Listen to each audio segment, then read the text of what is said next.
రెండో రోజు కేంద్ర సాధికార కమిటీ పర్యటన సాగుతోంది. ఇవాళ అధికారులు కొల్లేరు వాసులతో సమావేశం నిర్వహిస్తారు. కొల్లేరు గ్రామాల ప్రజల సమస్యలు తెలుసుకోబోతోంది కమిటీ. నిన్న కూడా క్షేత్రస్థాయిలో పర్యటించింది సాధికార కమిటీ. కొల్లేరు ప్రజలు రైతుల నుండి వినతి పత్రాలు స్వీకరించారు. మత్స్యకారులు రైతుల ఇబ్బందులపై ఆరా తీసింది కమిటీ. కొల్లేరు సమస్యపై సుప్రీంకోర్టుకు నివేదిక ఇవ్వబోతోంది ఈ కమిటీ.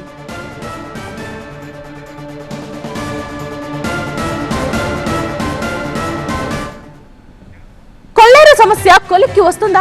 సుప్రీంకోర్టు నియమించిన సాధికార కమిటీ అక్కడి ప్రజల సమస్యకు పరిష్కారం చూపుతుందా అంటే అవుననే ఆశాభావం వ్యక్తం చేస్తున్నారు కొల్లేరు ప్రాంత ప్రజలు.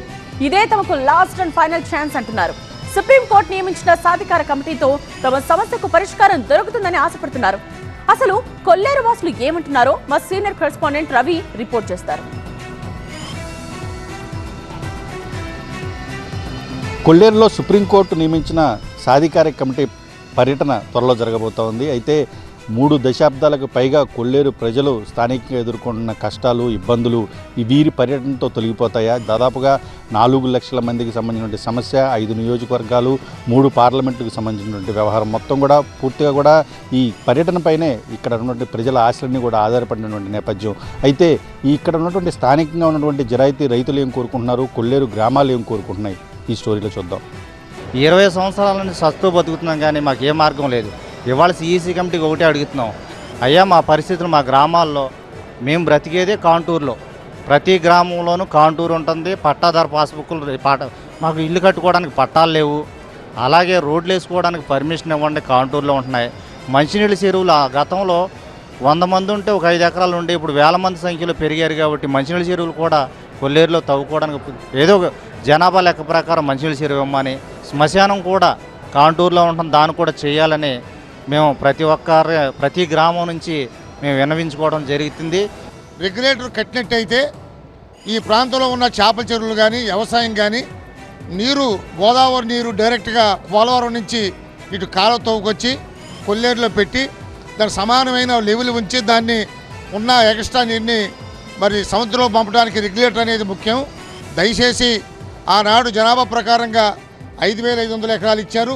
ఇప్పుడు జనాభా పెరిగి సుమారుగా 4 లక్షల మంది జనాభా వచ్చారు. 70,000 కుటుంబాలు ఉన్నాయి. కొన్ని రోడ్లు కూడా ఈ రోజున రాష్ట్ర ప్రభుత్వం వచ్చిన తర్వాత చంద్రబాబు నాయుడు గారు ఉమ్మడి అధికార పార్టీ ఈ రోజున నరేంద్ర మోడీ గారు, పవన్ కళ్యాణ్ గారు, చంద్రబాబు నాయుడు గారి నాయకత్వంలో ఈ ప్రభుత్వం వచ్చి కొన్ని రోడ్లు కూడా శాంక్షన్ చేస్తే ఫారెస్ట్ వారు రోడ్లు కూడా ఇట్లా పర్మిషన్ లేదని అనేక రకమైన ఇబ్బందులు పడుతున్నారు. అలాంటి ఇబ్బందులు లేకుండా సెంట్రల్ గవర్నమెంట్ స్కూల్స్ పెట్టి హాస్టల్స్ పెట్టి చదువుకోవడానికి కూడా కొన్ని ఏర్పాట్లు చేయాలి. 14,861 ఎకరం జరాయితీ ల్యాండ్స్ నోటిఫై చేశారు. ఆ రోజు నోటిఫై చేయటమే తప్పు. ప్రైవేట్ రైతుల్ని ఆ రకంగా నోటిఫై చేసి వాళ్ళు పొట్టగొట్టడం అనేది చాలా అనర్థం జరిగింది. దాంతోపాటు ఇక్కడ తుఫాన్లు, విపరీతమైన నష్టం జరగడం వల్ల ఇక్కడ పేదలని అభివృద్ధి చేయడం కోసం జలగం వెంగళరావు గారి టైంలో పట్టాలు ఇచ్చారు. ఆ పట్టాలు ఇచ్చిన భూమిని కూడా వాళ్ళు రద్దు చేయడం జరిగింది. ఆ రద్దు చేయడంతో వాళ్ళ లైవ్లీహుడ్ అంతా ఎఫెక్ట్ అయిపోయింది.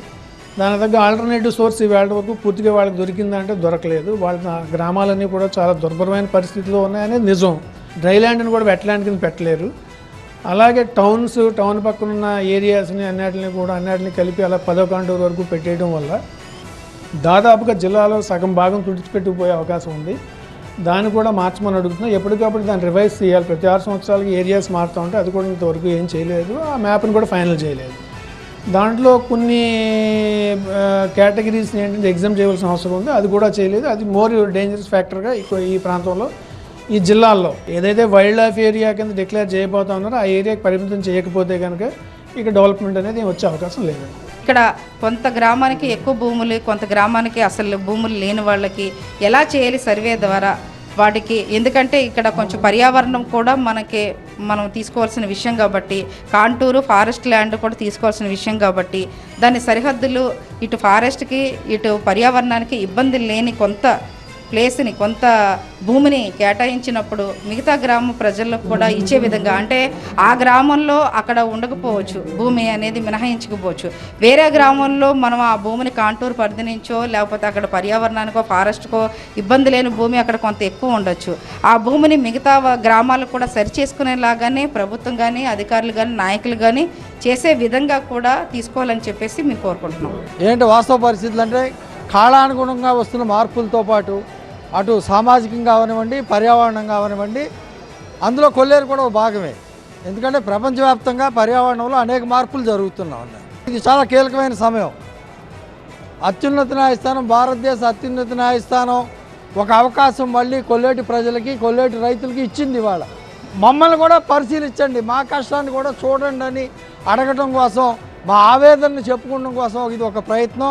దీన్ని దయచేసి ఒక మానవీయ కోణంలో చూసి ఈ సమస్యకు పరిష్కారం చేయవలసిందిగా కోరుతున్నాం.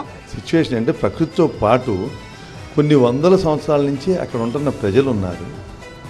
అలాగే ఒక 15,000 ఎకరాల సొంత భూములు ఉన్నాడు.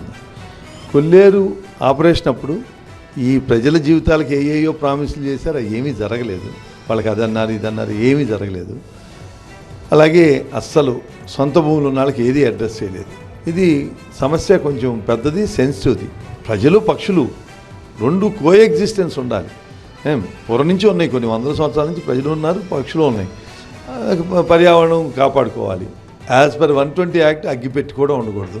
ఇన్ని అంటే ఏమి యాక్టివిటీ, హ్యూమన్ యాక్టివిటీ ఉండకూడదు. కానీ ఇన్ని లక్షల మంది ప్రజలు ఉన్నప్పుడు వాళ్ళకి జీవనంలో రోడ్లు, మంచినీళ్ళు, ఎలక్ట్రిసిటీ ఇవన్నీ కావాలి. ఈ రెండు కొంచెం విరుద్ధం. పక్షులకి ఏమో డిస్టర్బెన్స్. ఎక్కడో చోట బ్యాలెన్స్ చేయాలి. వాళ్ళకి అన్ని ఐలాండ్లో ఉంటారు, చుట్టూ నీళ్లు, ఇంకా వేరే జీవనాధారం లేదు. ఉంటే చేపలో, లేకపోతే బయటికి కూలికి వచ్చి వెళ్ళాలి. అందుకని 1/3 of the Kolleru people migrated bed villages. ఎందుకంటే చుట్టూ అంతా సివిలైజ్డ్గా పీపుల్ ఉండి ఆ ఒక్క ప్రాంతం కొల్లేరులో మాత్రం ఎంత చూస్తే వాళ్ళ బతుకులు చాలా కష్టంగా ఉన్నాయి. వాళ్ళకి భూమి గవర్నమెంట్దే, చేపలు ప్రభుత్వానికి సంబంధించినవి, అక్కడ పెరిగే చేపలు. కానీ ఒక్క ఊరు వాళ్ళు కూడా వాళ్ళ సరిహద్దులో ఉన్న భూమి పక్క సరిహద్దుకి 1 సెంటు భూమి ఇస్తాక కానీ ఒక చేప పట్టుకెళ్తానికి కానీ ఒప్పుకోరు.